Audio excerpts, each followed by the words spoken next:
खबर संस्कारधानी जबलपुर से, जहां पर अफगानी नागरिक को लेकर एक और अपडेट यहां पे सामने आया है। अफगानी नागरिक अकबर भी यहां पे करता था फर्जी पासपोर्ट बनवाने में दलाली। एटीएस की पूछताछ में अकबर ने 2.5 लाख रुपए तक की रकम वसूले जाने की बात को कबूल किया है। इसके साथ ही अकबर ने सोहबत के जरिए अपना पासपोर्ट यहां पे बनवाया था, इकबाल का भी पासपोर्ट बनवाया था। एटीएस ने तीसरे अफगानी जो नागरिक है इकबाल को कोलकाता से अरेस्ट कर लिया है और अब तक एटीएस ने इस पूरे मामले में 6 आरोपियों को गिरफ्तार कर लिया है।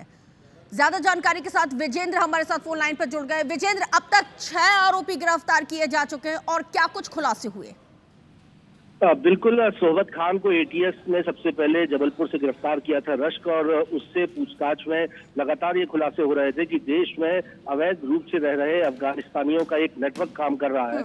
सोहबत के ही संपर्क में 20 से ज्यादा तरह से रह रहे अफगानी शामिल थे, जिनसे 5 से 10 लाख का ट्रांजैक्शन भी एटीएस को मिला था, जो पैसे लेकर अफगानी नागरिकों के भारत के जबलपुर के पते पर फर्जी पासपोर्ट्स बना दिया करता था। तो अब तक सोहबत की निशानदेही में पहले अकबर को गिरफ्तार किया गया और ये पाया गया कि अकबर ने भी 2.5 लाख रुपए लेकर मोहम्मद इकबाल नाम के शख्स का, जो कि अफगानिस्तान का रहने वाला था, उसका एक फर्जी पासपोर्ट बनाया था। उसे भी कोलकाता से एटीएस ने गिरफ्तार कर लिया है। फिलहाल 6 आरोपियों की गिरफ्तारी हो चुकी है, जिसमें 3 अफगानी नागरिक शामिल हैं। एटीएस का दावा है कि इसमें आरोपियों की संख्या और बढ़ेगी और एक बड़े नेटवर्क का खुलासा होगा, जो भारत में अवैध तरीके से अफगानिस्तान के लोग न सिर्फ रह रहे थे, बल्कि जबलपुर के पते पर उनके फर्जी पासपोर्ट। ठीक है विजेंद्र, इनसे जैसे जैसे पूछताछ होगी और भी बड़े खुलासे होंगे। एक बेहद ही महत्वपूर्ण सवाल है कि इन लोग अगर बॉर्डर क्रॉस करके आए तो बॉर्डर पे किसी ना किसी ने इनको सिक्योरिटी तो दी, किसी ने तो इनकी मदद की। ये लूप होल्स कब इसका पता लगेगा?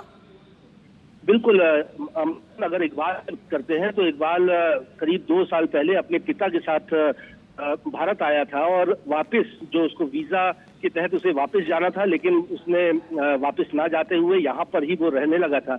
उसके पिता जरूर दुबई चले गए थे, लेकिन वो यहाँ अवैध तौर पर रह रहा था और यहाँ रहते हुए, यानी वीजा शर्तों का उल्लंघन करते हुए अफगानिस्तान नागरिक आ तो जाते थे भारत, लेकिन वापस नहीं जाते थे और यहाँ छिप कर रहते थे और फिर भारत के ही नागरिक।